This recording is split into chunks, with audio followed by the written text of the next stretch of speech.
He still reaches for her in the dark. Not every night. Just the ones when the house feels too quiet, when the heat clicks off and the silence settles in like dust. His hand moves before he's awake enough to stop it. It crosses the mattress and finds nothing but cold sheets.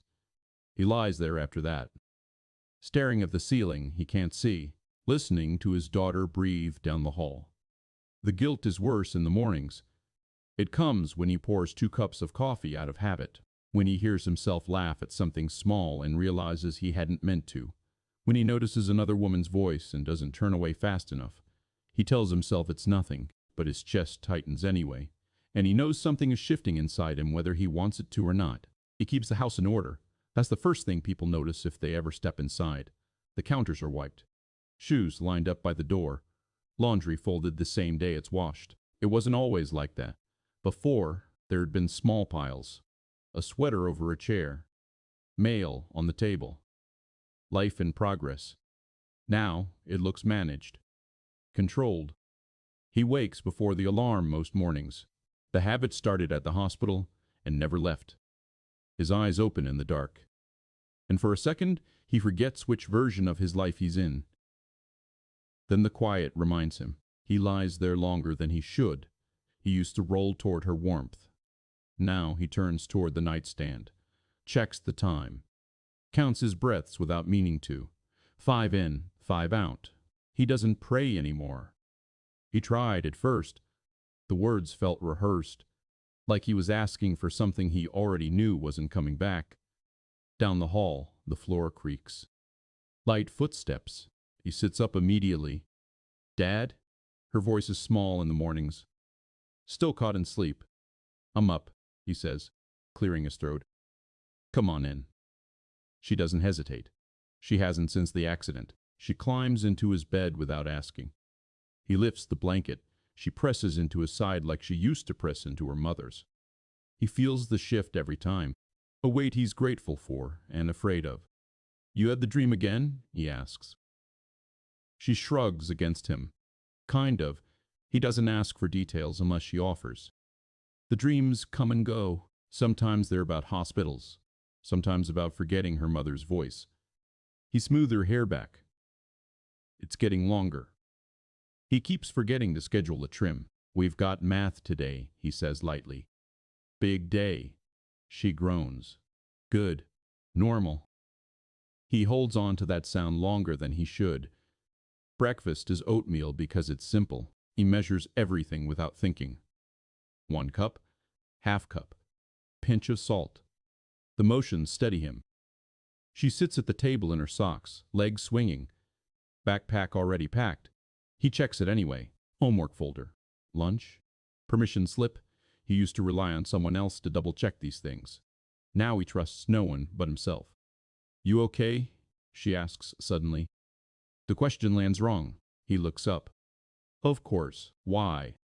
She shrugs again. She's been doing that more. "You just look tired." He forces a smile. "That's because you stole half my bed." That makes her grin. She takes another bite of oatmeal. He watches her for a second too long. There's a tightness behind his ribs that never quite leaves. It hums, low and steady. He's learned to function around it. After dishes, he helps her into her jacket. The zipper catches. He fixes it. Kneels to tie her shoes, even though she can do it herself. He doesn't rush these small things anymore. Outside, the air bites. He locks the door. Checks it twice. The school parking lot is already crowded. Parents with coffee cups. Kids dragging backpacks too big for their frames. He doesn't linger. He never has.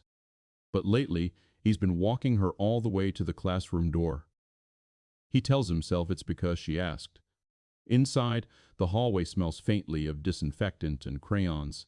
Bulletin boards filled with bright construction paper. He keeps his eyes forward. Then he hears it.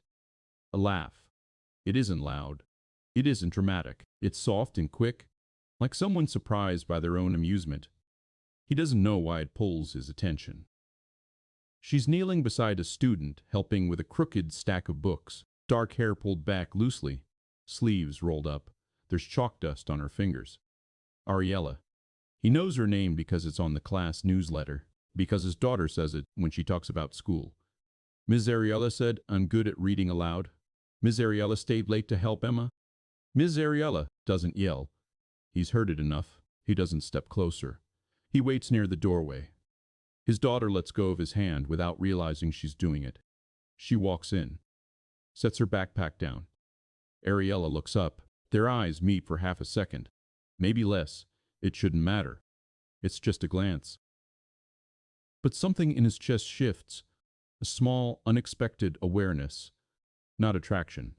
Not exactly. Recognition. She smiles. Polite. Professional. "Good morning," he replies. His voice sounds rougher than he intended. She stands brushing chalk from her hands. "We're starting group projects today." She's been excited.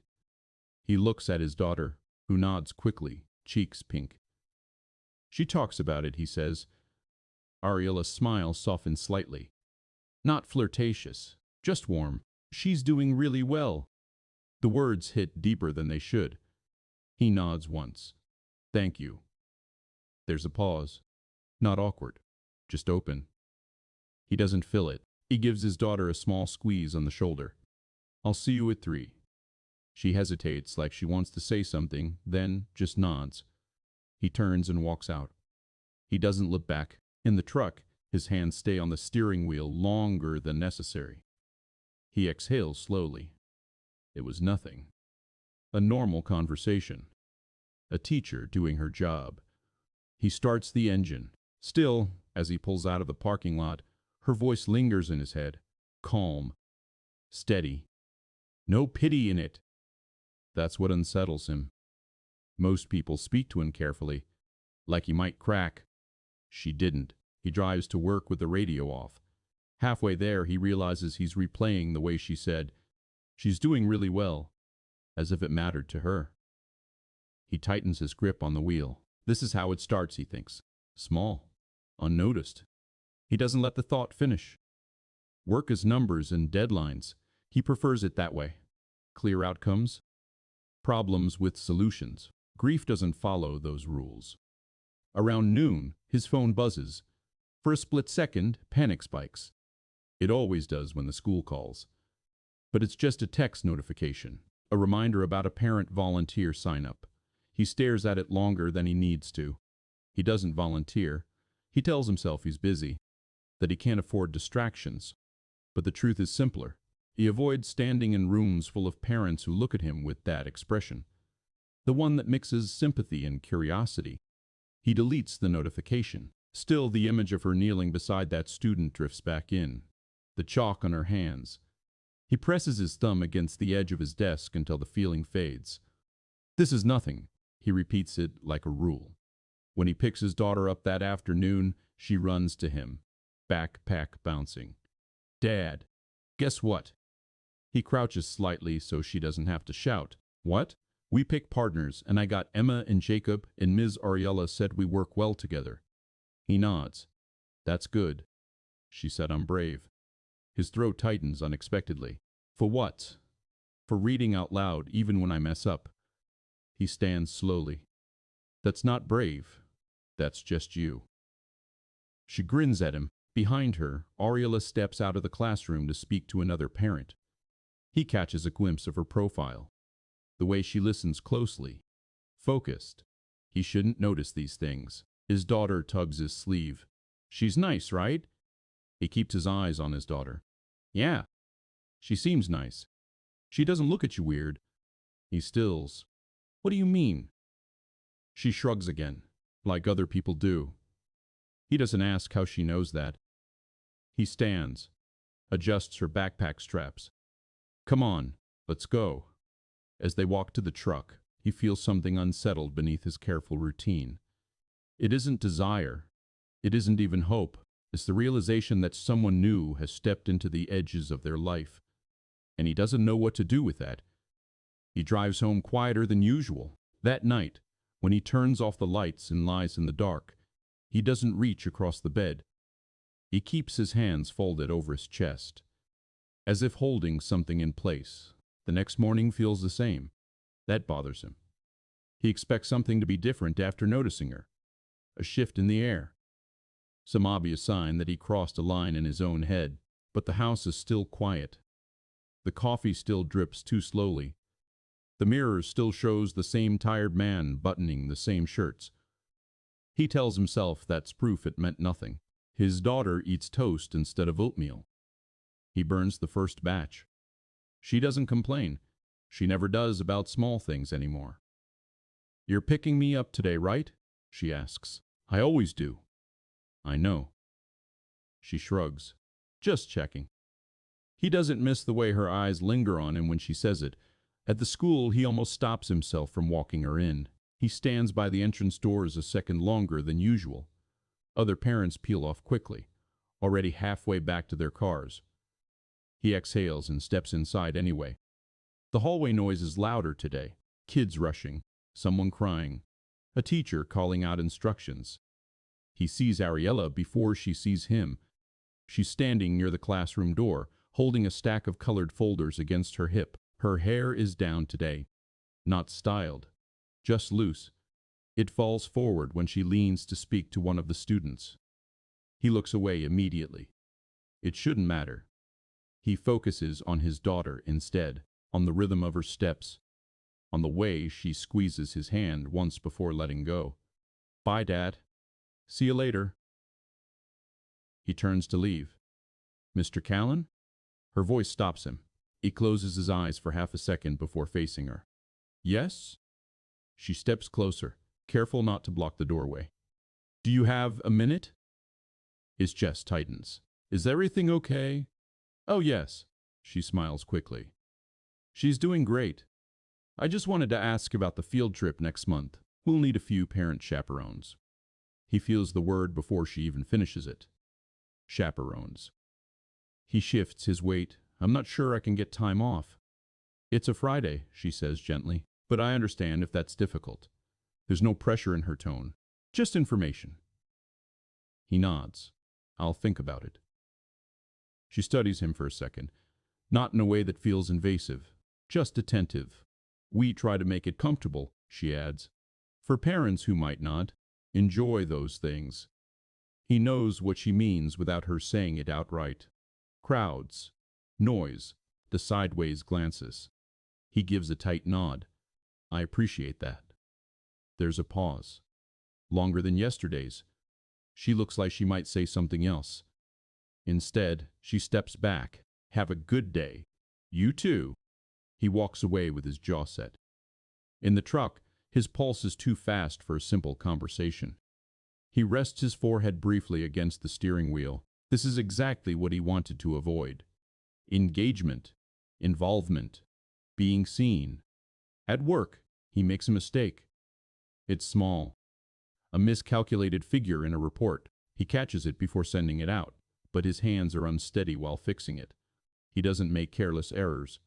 He stares at the numbers until they blur. At lunch, he eats alone at his desk like he always does. He scrolls through his phone without thinking and finds himself on the school's website. Her name is there. Under faculty, Ariela Mendez, 4th grade. There's a small photo beside it. Professional. Smiling at the camera. He closes the tab too quickly. He rubs his face with both hands. "This is nothing," he repeats. But it doesn't feel like nothing. It feels like standing at the edge of something shallow and convincing himself it's deep water. That afternoon, rain starts just before pickup. Parents crowd under the narrow awning near the entrance. He usually waits in the truck, but the downpour is heavy enough that he goes inside. The hallway smells damp now. Wet sneakers. Fabric. He keeps to the wall. When the classroom door opens, kids spill out louder than usual. His daughter weaves through them and spots him immediately. "Dad." He opens his jacket and she runs into it, laughing. "You're soaked," she says. "So are you." Behind her, Ariela stands in the doorway, making sure each student connects with the right adult. She looks tired today. There are faint shadows under her eyes. A strand of hair stuck to her cheek from the humidity. She meets his gaze again. "Storm came fast," she says. "Yeah." He shifts his daughter's backpack higher on her shoulders. "We'll be sending the final permission slips this week. she adds. No rush. He nods. His daughter glances between them. You should come, she says suddenly. Everyone's parents are coming. He stiffens slightly. We'll see. Ariela doesn't step in. She doesn't push. She just looks at his daughter. We'd be lucky to have him. The simplicity of it lands harder than encouragement would have. He feels heat rise in his face and hates that he does. We should go, he says quietly. Outside, the rain hits hard enough to sting. He shields his daughter with his body as they run to the truck. Once inside, she watches him buckle his seatbelt. You don't like her, she says. He blinks. What? You act weird. He exhales slowly. I don't act weird. You do. He grips the steering wheel. She's your teacher. So? He doesn't answer. The windshield wipers scrape back and forth. The rhythm fills the silence. She's not Mom, his daughter says after a moment. Not accusing, just stating. His hands freeze on the wheel. I know that, he replies, too quickly. She nods, staring out at the rain. I know too. The drive home is quiet after that. That night, he stands in front of the hallway closet longer than necessary. Inside, at the very back, are boxes he hasn't opened since the funeral. Photos, letters, her scarf still carrying faint traces of perfume he can't name without his throat closing. He doesn't touch them. He just stands there, one hand resting on the doorframe. He remembers the hospital room, the machines, the way she squeezed his fingers even when she was too weak to speak. He remembers leaning close so she wouldn't have to strain. I've got them, he had whispered. I've got her, I promise. She had blinked once, slow, certain. He closes the closet door gently. He doesn't remember promising anything else, but sometimes it feels like he did. Later, after his daughter is asleep, he sits at the kitchen table with the field trip permission slip in front of him. The paper is thin, simple. He reads the details twice. Museum, lunch in the park, return by 3. His pen rests between his fingers. It shouldn't feel heavy. He signs it, not as a chaperone, just permission. He sets the paper aside and leans back in the chair. The house hums softly around him. He thinks about her saying, we'd be lucky to have him. He doesn't know why that unsettles him more than pity ever did. He turns off the kitchen light. In bed, sleep doesn't come quickly. He stares into the dark, feeling the shape of something forming in his life. Not large, not loud, but present. And for the first time since the accident, the fear isn't just about losing someone, it's about what it might mean to let someone in. He doesn't volunteer. That decision settles in quietly the next morning. No announcement. No relief either. Just a choice. He folds into his routine like everything else. He drops the signed permission slip into his daughter's backpack before she wakes. Avoids looking at the blank line where a chaperone's name could have gone. At breakfast, she talks about the museum, about dinosaurs, about a planetarium show. He listens, nods at the right places. You're not coming, are you? She asks, not looking at him. He keeps his voice steady. I couldn't get off work. She spreads jam across her toast slowly. Oh, the word is small. He pretends not to notice. Ariela doesn't mention it at drop-off. If she noticed the missing volunteer line, she doesn't say. She treats him the same. Calm, direct, no special softness. That steadiness unsettles him more than disappointment would have. He tells himself he prefers it this way. Distance is clean. Distance doesn't blur anything. The field trip day arrives with clear skies. He stands at his office window during lunch and checks the time. The buses would be at the museum now. He imagines his daughter craning her neck under high ceilings, eyes wide. He wonders who's holding her hand when they cross the street. The thought irritates him. She's capable. She doesn't need someone holding her hand every second. Still, he checks his phone twice in 1 hour. At 3:30, she bursts through the front door with a pamphlet and too many stories to tell at once. Dad, you should have seen the skeleton. It was huge, and Ms. Ariela let me help read the sign out loud, and Jacob almost tripped, but he didn't. And he crouches to her level. Slow down. She laughs. Her cheeks are flushed, her hair messy from wind. Did you have fun? He asks. The best. There's a brief pause. She brought extra snacks, she adds, for anyone who forgot. He swallows. That's thoughtful. She always thinks ahead. He stands and takes her backpack. That night, when she's brushing her teeth, she calls out through foam, "You would have liked it." He doesn't answer right away. "I'm sure I would have," he says finally. He doesn't tell her he spent half the afternoon picturing a woman kneeling to tie his daughter's shoelaces. A week passes, then another. He keeps interactions short, efficient, morning greetings, quick updates. But small things begin to slip through his defenses. The way Ariela crouches to speak to the quieter students so they don't have to look up at her. The way she listens fully when someone talks, not glancing around the room. Once he arrives early for pickup. The classroom door is still open. He sees her sitting beside his daughter at a desk, both of them bent over a paper. His daughter laughs at something. Ariela laughs too, softer, watching her rather than the page. There's nothing inappropriate in it, nothing that crosses a line. Still, his chest tightens. He steps back before they notice him. In the truck, he grips the steering wheel harder than necessary. It's not jealousy. He tells himself that firmly. It's awareness. Awareness that someone else is occupying space in his daughter's world. Space that used to belong to someone else. One afternoon, rain traps them again under the narrow awning. Parents cluster close. Conversations overlap. He stands slightly apart. Ariela steps outside to help direct traffic, her sleeves rolled up despite the chill. She moves with easy authority, not loud, but clear. When she reaches him, she pauses. "Your daughter helped another student today," she says. "She stayed after class to explain a math problem." He nods, unsure where to look. "That sounds like her."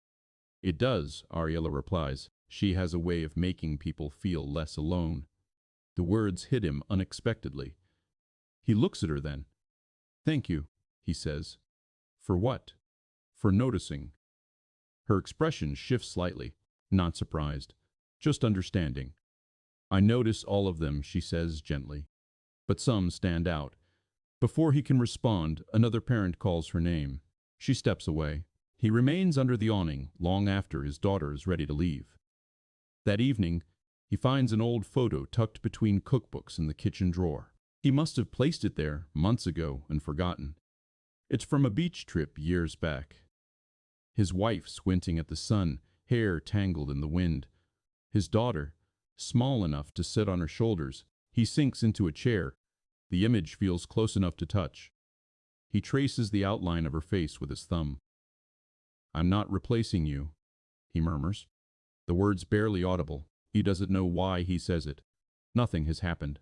There's no betrayal, no confession, just conversations in hallways, glances that linger half a second too long. Still, guilt sits heavy in his stomach. He sets the photo face down. The next morning, his daughter watches him carefully as they walk into school. "You're thinking again," she says. "I'm always thinking. Not like that." He almost smiles. Almost.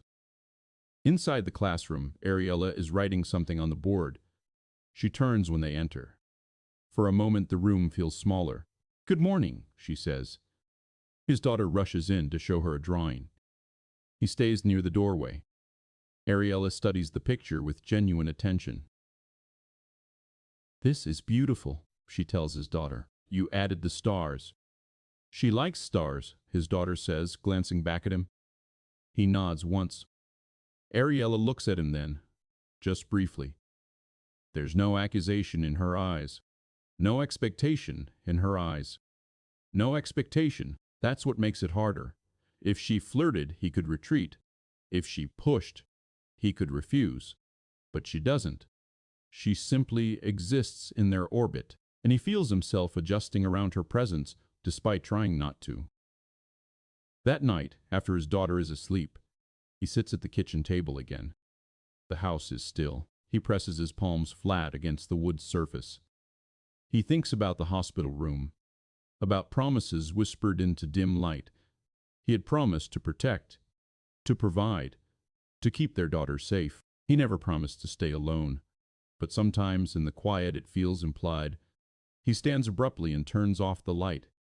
In bed, he lies on his back, staring at the ceiling. He doesn't reach across the mattress. He doesn't whisper apologies into the dark. But he feels the weight of something shifting again. Not sudden, not dramatic. Just steady and harder to ignore. It happens on a Tuesday. Nothing about the day warns him. He wakes before dawn, showers, makes breakfast. His daughter complains about spelling words.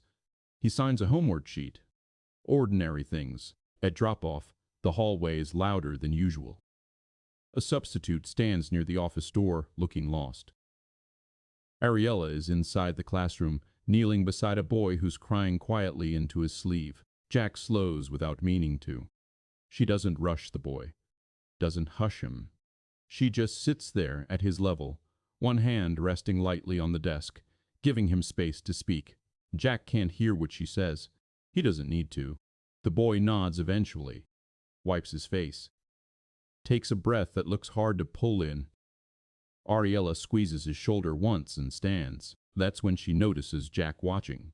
There's no embarrassment in her expression, no defensiveness, just awareness. He straightens immediately. Morning. Morning, she replies, her voice low so it doesn't carry. He's having a rough start. Jack nods. Yeah. He almost leaves it there. But something pushes past his usual restraint. Thanks, he says. For not rushing him. Her gaze softens slightly. No one does well when they're rushed through hard things. The words sit between them. He feels them settle somewhere deeper than he expected. His daughter tugs at his jacket. Dad. He nods at Ariela and steps back into the hallway. The rest of the day drags. He replays her sentence more than he should. No one does well when they're rushed through hard things. He doesn't know why it feels personal.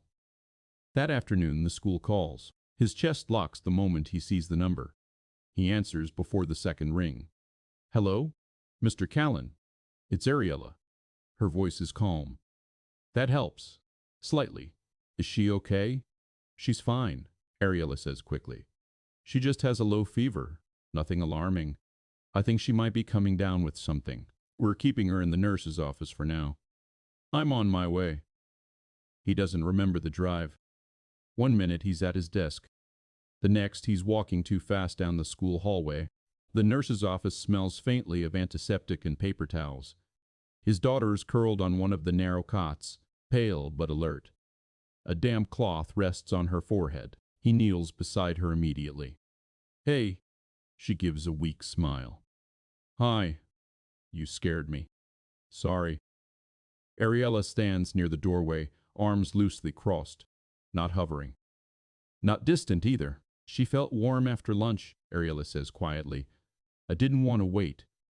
You did the right thing, he replies without looking up. He brushes his daughter's hair back, checking her temperature with his palm like he's done 100 times before. Can we go home? She whispers. Yeah, of course. He helps her sit up. She sways slightly. His arm wraps around her without thinking. Ariela steps forward just enough to hold the door open. If you need assignments sent home, just let me know, she says. He nods. Thank you. Their eyes meet briefly. There's something unspoken there. Not dramatic. Just shared concern. In the parking lot, rain threatens again. Gray clouds rolling in. He gets his daughter settled in the truck, buckled carefully. Before closing the door, he hears his name. He turns. Ariela stands a few feet away, having followed them out. I just wanted to say, she begins, then hesitates. You're doing a good job. The statement catches him off guard. With her, she clarifies softly. His throat tightens. I'm trying. I can tell. The rain starts lightly, tapping against metal. He doesn't know what to do with her kindness. He nods once. Thanks. He closes the truck door gently. As he pulls away, he sees her in the rearview mirror, walking back toward the school entrance, arms wrapped around herself against the wind. At home, He settles his daughter on the couch with blankets and a thermometer. She falls asleep quickly. The house grows quiet again. He stands in the kitchen, staring at nothing. "You're doing a good job." He leans back against the counter. The words echo louder than they should. For months people told him he was strong, brave, resilient. He never believed any of it. But this felt different.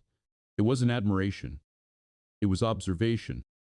He presses his fingers to his eyes. This is dangerous. Not because she's inappropriate. Not because anything has happened. Because she sees him. And he doesn't know how to carry that without it meaning more. His daughter wakes near evening, fever slightly lower. "Is Miss Ariela mad I left?" she asks. He shakes his head. "No. She was worried about you. She's nice to you." He stiffens. "She's polite. She looks at you like she's thinking." He lets out a quiet breath. "You notice too much." She smiles faintly. "Mom used to say that." The mention lands softly but firmly. He sits on the edge of the couch. "She's not trying to be Mom," his daughter says after a moment. "I know. You don't have to look guilty." His chest tightens. "I don't look guilty. You do." She says it without judgment. He studies her face. There's no confusion there. No resentment. Just simple honesty. "I'm not replacing anyone," he says carefully. "I know," she replies. "You don't replace people. You just add." He looks away first. That night, after she's asleep again, he walks down the hallway to the closet. He opens it this time. The boxes are heavier than he remembers. He lifts one onto the bed and opens it slowly. Scarves. Letters. A sweater he hasn't been able to wash. He sits there holding the fabric in both hands. "I'm not forgetting you," he says quietly. The room doesn't answer. He doesn't expect it to. He closes the box after a while and slides it back into place. In bed, the space beside him feels less like absence and more like memory. He lies awake, not reaching across the mattress, but not pulling away from the thought of someone else either. For the first time, the fear isn't sharp. It's complicated, and he knows complications don't stay contained forever. The fever passes in 2 days. By Friday, his daughter is restless again, energy returning in uneven bursts. She insists on going back to school. He checks her temperature twice before agreeing. At drop-off, he walks her in like always. The hallway feels smaller lately. Or maybe he's more aware inside it. When they reach the classroom, Ariela looks up from her desk. There's a flicker of relief in her face when she sees his daughter upright and talking. "Welcome back," she says warmly. His daughter beams. "I'm not sick anymore." "I'm glad." Ariela crouches slightly. "We missed you." The words are simple. They shouldn't land heavily. But Jack feels something shift anyway. He clears his throat. "Thanks for checking on her." Ariela straightens. "Of course." There's a pause. Not uncomfortable. Just quiet. "How's she feeling?" Ariela asks him, not the child.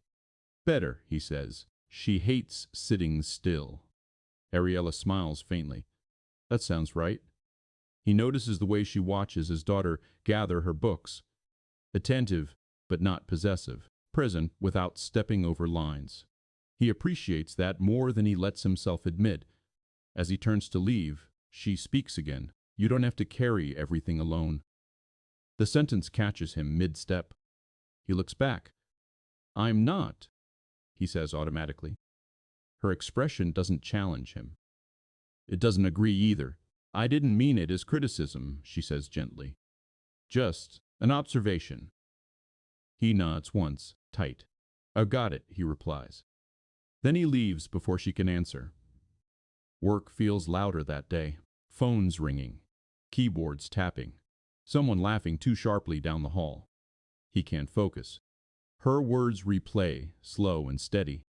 "You don't have to carry everything alone." He resents how easily she said it. As if she knows what he's carrying.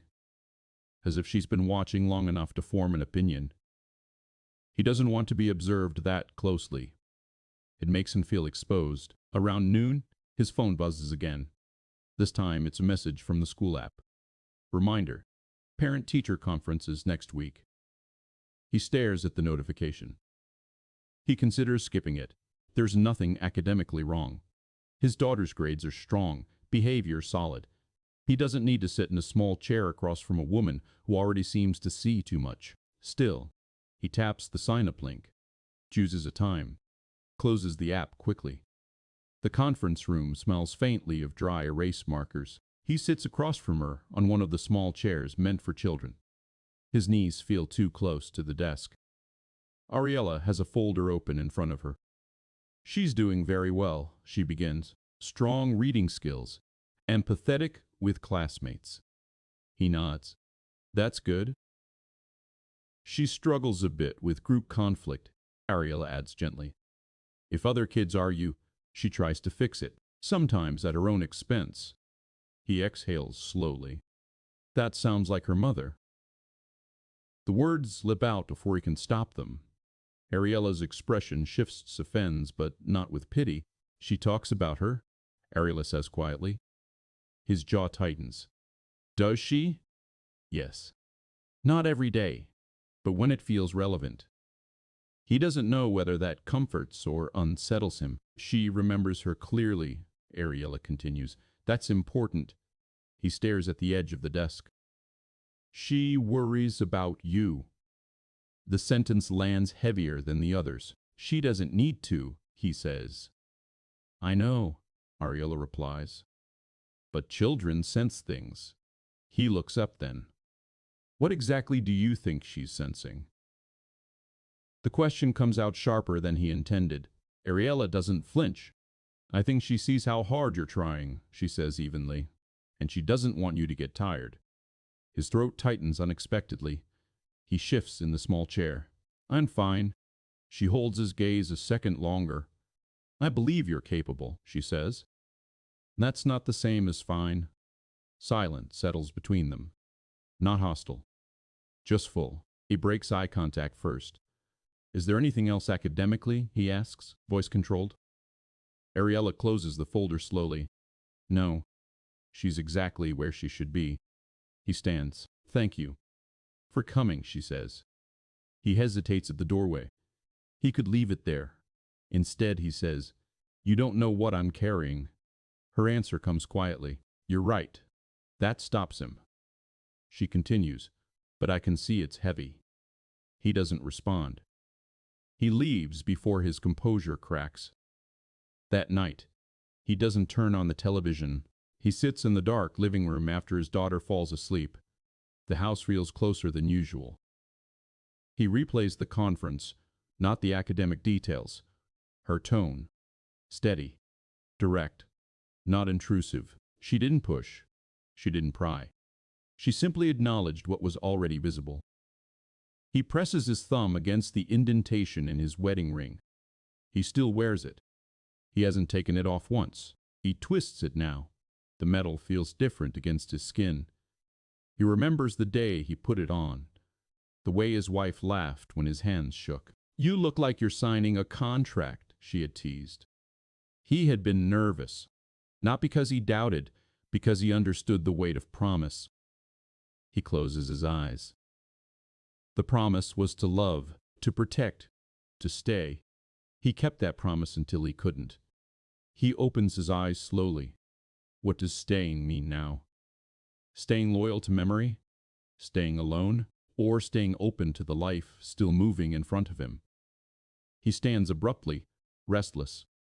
In the hallway, he pauses outside his daughter's door. He listens to her breathing. Steady, he leans his forehead briefly against the frame. I'm not tired, he whispers to no one. But he isn't sure if that's true anymore. Back in his room, he sits on the edge of the bed. He doesn't remove the ring. He doesn't reach across the mattress either.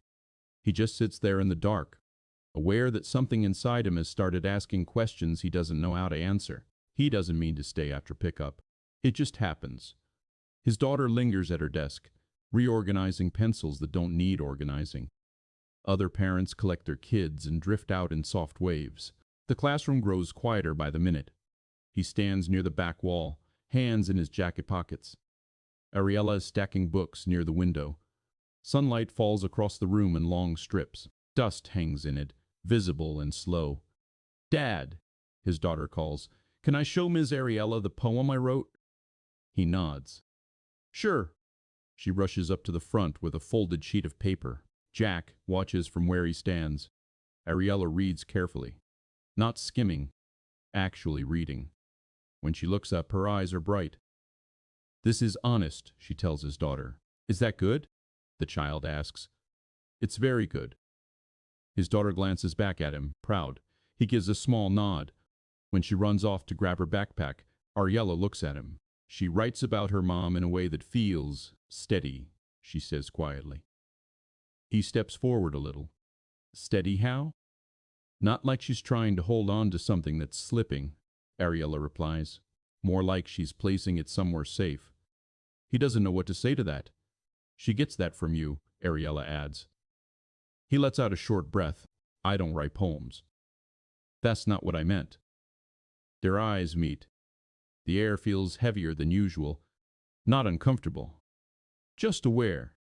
He notices the small things then, the faint smudge of ink on her thumb, the way her shoulders sag slightly now that most students are gone. "You don't have to stay late every day," he says, before he can stop himself. She tilts her head. "I don't mind. It's a lot. So is raising a child alone." The words land softly, not accusatory.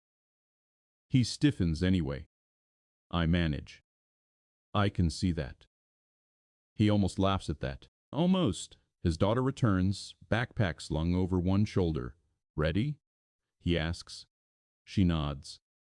As they walk toward the door, Ariela says there's a reading night next Thursday. Families can come in the evening, no pressure. He pauses. Evening events feel different, more personal, less structured. "We'll see," he says. Ariela nods once. Of course. He thinks about it all week. Reading night. He tells himself it's for his daughter. Nothing more. But the thought of sitting in that classroom after hours unsettles him in a way he can't quite define. Thursday arrives colder than expected. His daughter stands in the hallway at home, book clutched to her chest. "You're coming, right?" she asks. He hesitates half a second too long. "Yes." Her shoulders relax visibly. He grabs his jacket. The school at night feels unfamiliar. The fluorescent lights seem harsher. Hallways echo differently. Inside the classroom, paper lanterns hang from the ceiling. A few families are already seated at small desks. Ariela moves between them, greeting each person by name. When she sees them, she smiles. Not wide, just real. "I'm glad you came." His daughter finds an empty spot and immediately opens her book. Jack takes the small chair beside her. His knees press awkwardly against the desk. He feels exposed in a way he didn't during conferences. This isn't about grades. It's about presence. Ariela begins the evening by reading a short passage aloud. Her voice is steady, warm without being exaggerated. He listens despite himself. At some point, he realizes he isn't tense. His shoulders aren't up near his ears. His jaw isn't clenched. He glances sideways. She's kneeling beside a student, helping sound out a word. The same patience, the same attentiveness. Nothing about her demands attention. And yet he's aware of her constantly. After the group reading ends, parents and children scatter into small conversations. His daughter runs to show her poem to another student. He stands alone near the bookshelf. "You look uncomfortable," Ariela says quietly beside him. He didn't hear her approach. "I'm fine," he replies automatically.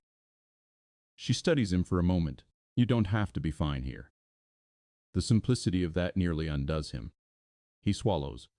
"I'm not used to this." "Community?" she asks gently. He exhales, being part of something again. Her expression shifts slightly at that. "You already are," she says.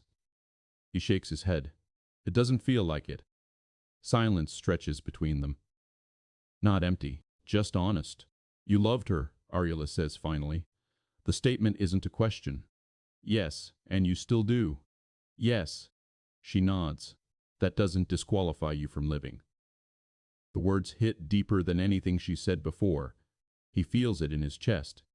A crack, small but real. I'm not looking to replace anyone, he says quietly. I know. I won't do that to my daughter. I know that too. He looks at her then. Really looks. There's no expectation in her eyes, no hidden demand, just steadiness. I don't want to be a complication, she adds softly. The word sits heavy. You're not, he says too quickly. She raises an eyebrow slightly. Not challenging, just aware. He exhales. You make things harder, he admits. Harder how? He struggles for words. I had everything in place, he says finally. Routine, boundaries. I knew how to move through it. And now? He hesitates. Now I notice things. Her breath catches slightly at that. Barely visible. Noticing isn't betrayal, she says. It feels like it. He doesn't say that out loud. Across the room, his daughter laughs loudly at something. The sound cuts through the tension. Ariela glances toward her. She's happy you're here, she says. He nods. She's not afraid of you loving again, Ariela adds carefully. Children aren't as rigid as adults. He looks at his hands. I am, he says. She doesn't argue. The evening winds down slowly. Families leave in clusters. When it's just a few of them left, his daughter tugs his sleeve. Can we go get ice cream? She asks. He almost says no out of habit. Then he looks at her face. Okay. She grins and rungs to grab her coat. Ariela walks them to the door. Thank you for coming, she says again. He nods. It was good. She smiles faintly. Good. They stand there a moment longer than necessary. I don't move fast, he says suddenly. She tilts her head. I didn't ask you to. I'm serious. So am I. The hallway light flickers overhead. I don't know what this is, he continues. Neither do I, she replies. The honesty in that steadies him more than certainty would have. His daughter appears between them, coat half-zipped. Ready, he steps back, creating space. Good night, he says. Good night, Ariela replies. As they walk down the hallway, he feels something unfamiliar. Not panic, not guilt. Something closer to possibility. It doesn't erase the weight he carries. It just sits beside it. And for the first time, he doesn't immediately push it away. He avoids her the next morning. Not obviously. He still walks his daughter to the door. Still says good morning.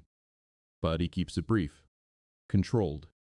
Ariela notices. He sees it in the way her smile holds half a second longer than usual. Not confused. Just registering the shift. His daughter doesn't seem to notice. That helps. He tells himself last night crossed into territory he isn't ready for. The conversation felt too close to something unnamed. Too close to a decision. So he pulls back. Distance has always worked for him. At work, he finishes tasks faster than usual. Clears emails, schedules meetings, keeps his mind occupied. But the silence inside him feels louder. That evening, his daughter brings up reading night while they clear dishes. I liked when you talked to her, she says casually. He doesn't look up. We talked about school. She tilts her head. Not just school. He rinses a plate. You're imagining things. She studies him in a way that feels older than her years. You smile different. He turns off the faucet a little harder than necessary. I smile the same. She doesn't argue. That's worse. The following week, Ariela sends a short email about an upcoming class project. It's simple, informational. He reads it twice anyway. He doesn't respond right away. There's no reason to. Later that night, he drafts a reply asking a small clarification about materials. It's unnecessary. He could have waited for his daughter to bring the paper home. He deletes it, then rewrites it, then deletes it again. He sets the phone down and rubs his eyes. This is exactly what he meant by harder. He's aware of her in ways that feel disproportionate to reality. He doesn't like not being in control of that. 2 days later, pickup runs late. Traffic backs up near the school. By the time he reaches the classroom, only a few students remain. His daughter sits at a desk, coloring. Ariela stands by the window. Sorry, he says quietly. Got held up. It's okay, Ariela replies. We were just finishing up. His daughter runs to him. Can Emma come over this weekend? She asks immediately. He hesitates. Maybe, he says. We'll see. Ariela watches the exchange. She's been asking all day, she says gently. He nods. Emma's mom mentioned she's free Saturday afternoon. There's something careful in the way Ariela says it. Not pushing, just offering information. He adjusts his daughter's backpack. We'll think about it. Outside, the air is colder now. Early winter creeping in. As they walk to the truck, his daughter looks up at him. Why do you act like everything is dangerous? She asks. He stops walking. What? You act like if you say yes to things, something bad will happen. He stares at her. That's not true. It kind of is. He kneels so they're eye level. I just like to be careful. She shrugs. Careful is fine, but you're not careful. You're scared. The word lands clean. He straightens slowly. In the truck, he doesn't turn the radio on. Her words echo. He's scared. Of what? Losing again? Or wanting something he can't control? Saturday afternoon arrives gray and quiet. He almost cancels the playdate. He stands in the kitchen with his phone in his hand, thumb hovering over Emma's mother's contact. His daughter sits on the couch, hopeful. You said maybe. She reminds him softly. He exhales. Okay. Her face lights up instantly. The relief in her expression hits him harder than it should. Emma's mother drops her off an hour later. They chat briefly at the door. You're her dad, right? She says kindly. I've heard good things. He nods. Thanks. I think Ariela's been great for this class, she adds casually. She has a way of connecting. His chest tightens at the mention of her name. She does, he replies, keeping his tone neutral. The girls disappear down the hallway, laughing. The house fills with noise that hasn't been there in a long time. He stands in the living room, unsure what to do with himself. He makes snacks, checks on them once, pretends not to listen to their conversations drifting down the hall. At one point, he hears his daughter say, My dad doesn't like change. He freezes. Emma replies, My mom says change is how you grow. He exhales slowly. When Emma's mother returns to pick her up, she lingers in the doorway. Are you coming to the winter recital next month? She asks. I wasn't aware of it. It's on the calendar, she says. Ariela mentioned you might not have seen it yet. He nods stiffly. I'll check. After the door closes, he leans back against it. Ariela mentioned him. Not in a way that sounds intrusive, just mentioned. The awareness settles in again.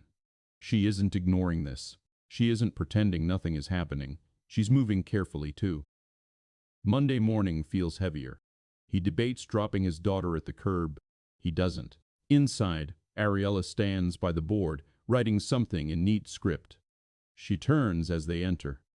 Good morning, he replies. His daughter rushes in to join her friends. He lingers. We had a playdate Saturday, he says before he can stop himself. Ariela's eyebrows lift slightly. Oh, it went well. I'm glad. He nods once. She said I'm scared of change. Ariela's expression shifts, not amused, not surprised. Are you? She asks quietly. He hesitates. I don't want to disrupt her life. That's not the same thing. He studies her face. You're very calm about all this, he says. She exhales slowly. I don't expect anything from you, she replies. I just don't want you shrinking your world out of fear. The words land without drama. He looks down at his hands. I can't afford another loss, he says quietly. There it is. Not polished, not guarded, just true. Ariela doesn't respond immediately. When she does, her voice is softer than before. Loving someone isn't the contract with safety, she says. It never was. He closes his eyes briefly. I know. Then you also know. Avoiding it doesn't prevent loss. He opens his eyes. The hallway noise swells outside the classroom. He feels exposed standing there. I don't move fast, he repeats. I'm not asking you to. He nods. But something in him feels cornered, not by her, but by the truth of it. He leaves before the conversation can deepen. In the truck, he sits with the engine off. His hands rest on the steering wheel. He spent months building a life small enough to manage. Contained, predictable. Now the edges are stretching, and he doesn't know whether to hold them tighter or let them widen. He doesn't go to pick up on Wednesday. He asks his sister to do it. It's the first time in months he's handed that responsibility to anyone. He tells himself it's because of a late meeting. That part is true. But he could have rescheduled it. He's done that before. Instead, he stays at his desk longer than necessary. He doesn't want to stand in that hallway and feel seen. He doesn't want another quiet conversation that leaves him thinking for hours afterward. Around 5, his sister calls. She's fine, she says immediately. Why do you sound tense? I'm not. There's a pause. You've always been a bad liar. He rubs his forehead. How was school? She seemed happy. Another pause. Her teacher asked about you. His chest tightens. What did she say? Nothing dramatic. Just that she hoped your week was going well. He exhales slowly. That's it? That's it, his sister confirms. You know, it wouldn't be a crime to talk to someone. I talk to people. That's not what I mean. He doesn't respond. When he gets home, his daughter runs to him like always. You missed pickup, she says, not accusing, just stating. I had a meeting. She nods slowly. Ms. Matsadon, Ariela asked if you were okay. The question is gentle. I'm fine. His daughter studies him again in that steady way she's developed. You don't have to hide from her, she says quietly. He feels something sharp move through his chest. I'm not hiding. You kind of are. He crouches to her level. I just needed to handle some things. She nods, but her eyes stay on his face a second longer than usual. He looks away first. The next morning, he walks her in. He tells himself avoidance is worse. The hallway hums with noise. Lockers slamming. Children laughing. When they reach the classroom, Ariela is arranging papers on her desk. She looks up. There's relief in her expression. Not exaggerated, just visible. Good morning, she says. Morning. His daughter hugs him quickly before heading inside. He lingers near the doorway. I heard you had a meeting yesterday, Ariela says lightly. He nods. Yeah?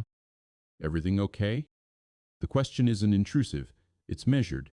Yes. Silence hangs between them. I'm not trying to make things complicated, she says after a moment. I know. Then why are you pulling away? The directness catches him. He exhales slowly. Because I don't trust myself. Her brow furrows slightly. To do what? To want something I'm not supposed to. The words hang in the air between them. A student brushes past them, unaware of the tension. Ariela doesn't look away. You're allowed to want, she says quietly. He shakes his head once. It doesn't feel that simple. It isn't, she agrees. But is not wrong either. He presses his lips together. I built something stable, he says. For her. For us. I can't risk destabilizing it. Stability isn't the same as isolation, she replies. The sentence lands harder than he expects. He looks at her, jaw tight. I'm not isolating. You're shrinking. He flinches. Not physically. But inside. She sees it. I'm not criticizing you, she says quickly. I understand fear. He swallows. You don't know what it's like to lose a spouse. No, she says softly. But I know what it's like to lose someone suddenly. He hadn't expected that. Her gaze drifts for half a second, like she's somewhere else. My brother, she says. Car accident. 5 years ago. The hallway noise seems to fade around them. I'm sorry, he says automatically. She nods once. I didn't think I'd ever stop bracing for the next phone call. He studies her face. You don't talk about it much, she continues. People get uncomfortable, or they treat you like glass. He feels that. That's why I don't rush children when they're hurting, she adds quietly. or adults. He exhales slowly. The conversation isn't romantic. It isn't dramatic. It's honest. And that honesty makes it harder to retreat. I'm not ready, he says finally. I know. The simplicity of her answer unsettles him more than persuasion would have. I don't need you to be ready, she continues. I just don't want you punishing yourself for feeling. He looks down at his wedding ring. He twists it once. I made promises, he says. You kept them, she replies gently. He doesn't argue. A child calls her name from inside the classroom. She steps back slightly. I'm not going anywhere, she says. Not possessive, not pleading, just factual. He nods once. Okay. He leaves before he can say anything else. That night, he takes off his wedding ring. He doesn't plan it. He's washing dishes, water running warm over his hands. The ring feels heavier than usual. He twists it absently, then slides it off. The pale band of skin underneath startles him. He stands there for a long time, staring at the metal resting in his palm. He doesn't feel disloyal. He feels exposed. He dries his hands slowly and sets the ring on the counter. He doesn't put it back on. His daughter walks into the kitchen a few minutes later. She stops when she sees the ring. You took it off, she says quietly. He nods once. Does that mean you don't love Mom anymore? The question is soft, careful. He kneels down. No, he says firmly. It doesn't mean that. Then what does it mean? He struggles for words.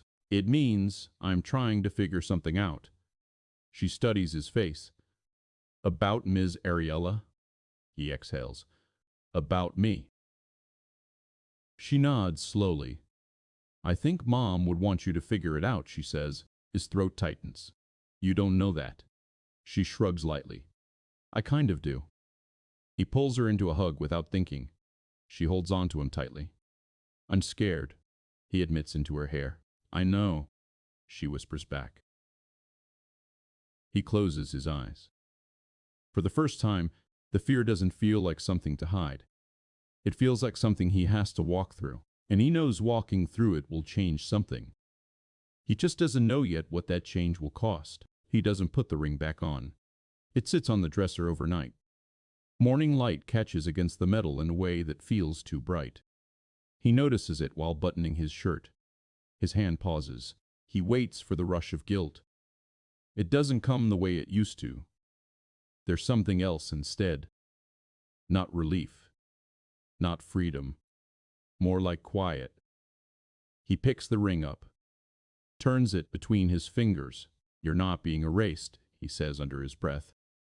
Then he places it carefully in the top drawer. Not hidden.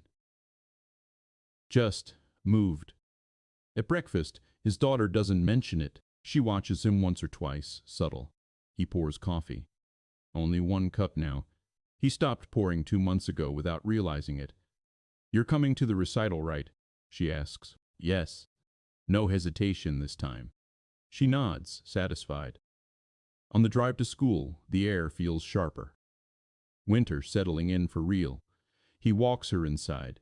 The hallway feels familiar now. Not smaller, not threatening. Just a hallway. When they reach the classroom, Ariela looks up from helping a student hang artwork. Her eyes move to his left hand. She doesn't react. That restraint steadies him. Good morning, she says. Morning. His daughter disappears inside with a quick hug. He doesn't step away immediately.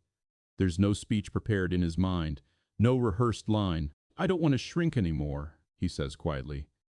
The words surprise even him. Ariela studies his face. Okay, she replies. He exhales slowly. I'm still scared. I know. I don't know what this looks like. I don't either. Silence stretches between them, but it doesn't feel heavy. It feels possible. I can't promise anything, he says. I'm not asking for promises. He nods. There's no dramatic shift, no sudden closeness, just an agreement to stop pretending nothing is there. A student calls her name. She steps back. I'll see you tonight, she says. For the recital, he replies. For the recital. The auditorium is crowded.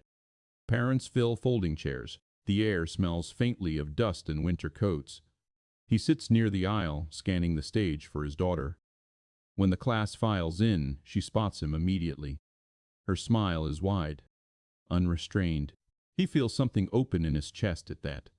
Ariela stands near the side curtain, guiding students into place. At one point, her gaze finds his. She doesn't smile big.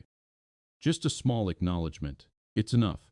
The recital is uneven and slightly off-key, like most children's performances. He claps at the wrong moments, forgets the lyrics to the closing song. He doesn't care. When it ends, his daughter runs into his arms. "Did you see me?" she asks breathlessly. "I saw everything." She beams. Over her shoulder, he sees Ariela speaking with another parent. He waits until the crowd thins before approaching.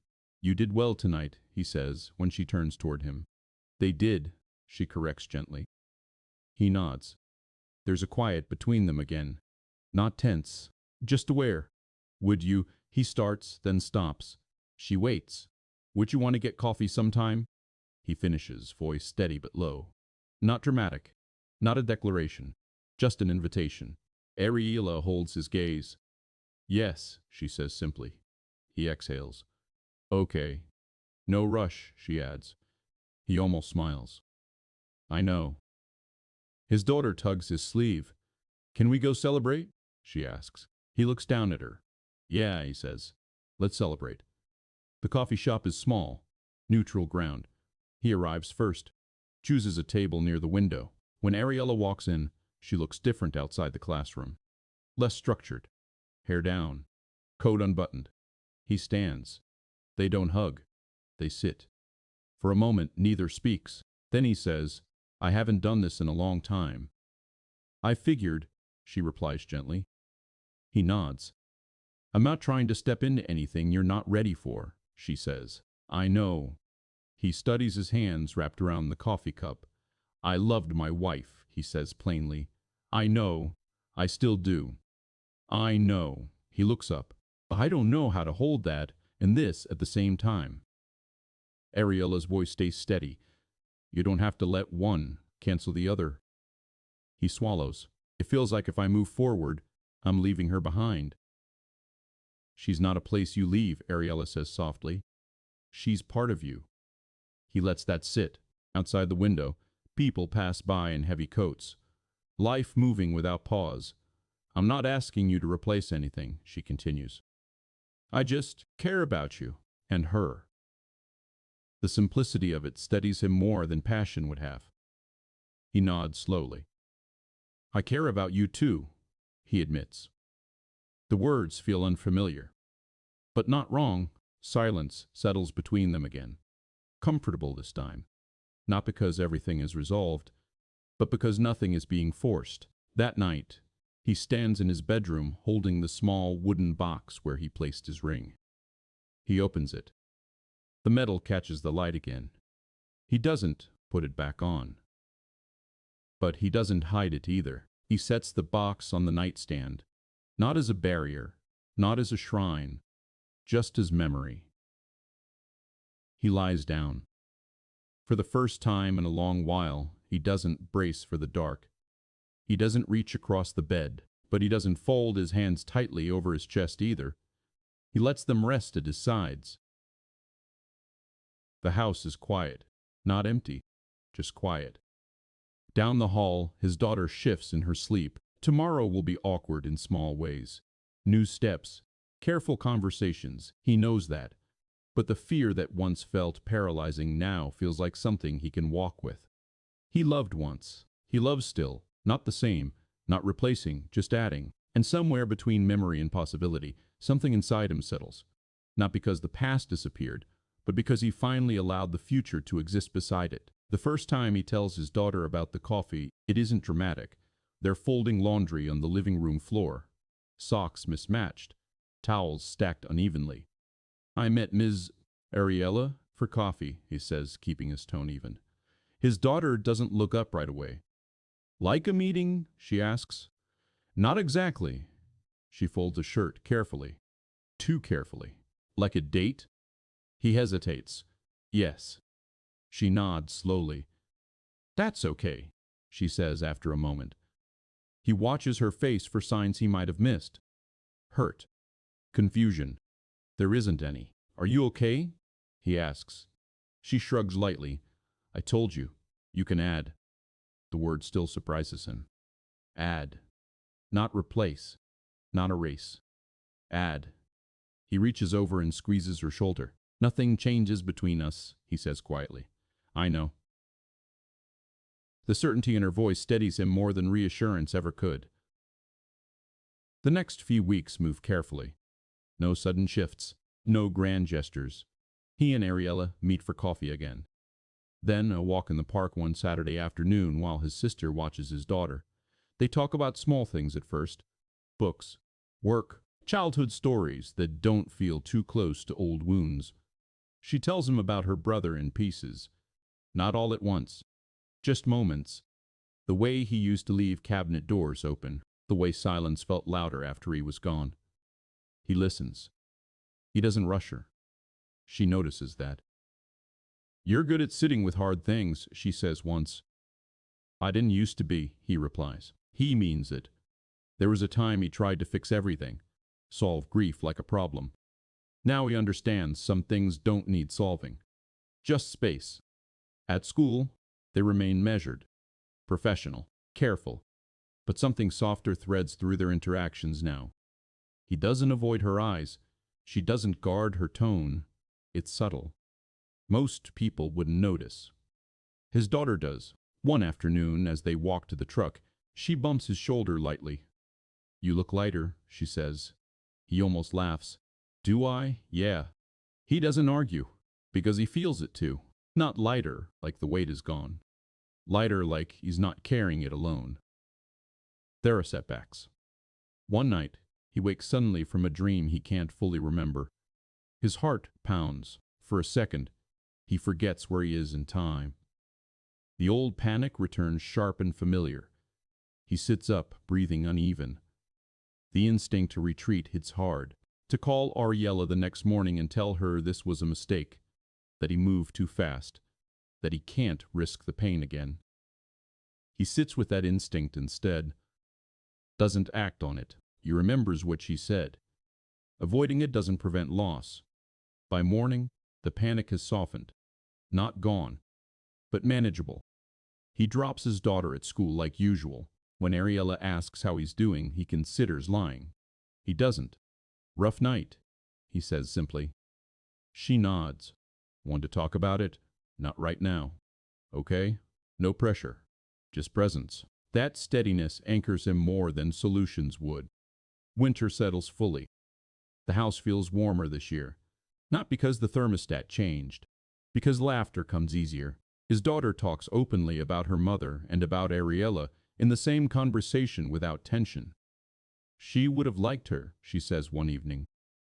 He doesn't ask how she knows.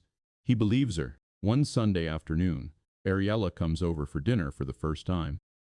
It isn't formal. He cooks something simple. Overcooks the chicken slightly. They sit at the table he once thought would always feel too empty. Conversation moves carefully at first, then more naturally. His daughter tells stories from school. Ariela listens the same way she does in the classroom fully. At one point, his daughter says, "You can sit in Mom's chair." The room stills for half a second. Ariela doesn't move immediately. She looks at him. He feels the old instinct to protect memory rise. Then he exhales. "It's just a chair," he says quietly. Not dismissive, just honest. Ariela sits. Nothing shatters. The walls don't shift. The past doesn't disappear. It simply shares space. Later that night, after Ariela leaves, his daughter leans against him on the couch. "That wasn't scary," she says. "No," he agrees. "It was nice." He nods. It was. Weeks pass. Slowly, carefully, life expands. There are still moments of guilt, sudden and sharp. A song on the radio, a scent that pulls him backward without warning. But the guilt no longer feels like proof of wrongdoing. It feels like memory adjusting. One evening, he stands at the dresser again, looking at the wooden box. He opens it, takes the ring out. He doesn't put it back on his finger. He presses it into his palm and closes his eyes. "I kept my promise," he says softly into the quiet room. And he knows he did. He protected. He loved. He stayed as long as he could. Loving again doesn't undo that. It doesn't diminish it. It grows from it. He places the ring back in the box and closes the lid gently. Not as an ending, as acknowledgement. The first time he reaches for Ariela's hand in public, it isn't planned. They're walking out of the school after a parent meeting, the hallway mostly empty. His daughter ahead of them, spinning slightly with leftover energy. His fingers brush Ariela's by accident. He pauses. She looks at him. He doesn't hesitate this time. He threads his fingers through hers. Simple. Steady. She squeezes once. No one claps. No one gasps. No one gasps. It's just a hand in his. Warm. Present. He feels the fear still there. But it isn't steering him anymore. His daughter glances back and sees. She smiles. Not surprised, just pleased. He looks forward again. The hallway stretches ahead, the future still uncertain. Still capable of loss, but also capable of joy.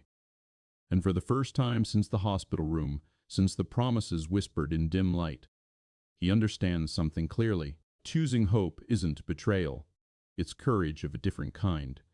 Quieter, harder, and entirely his.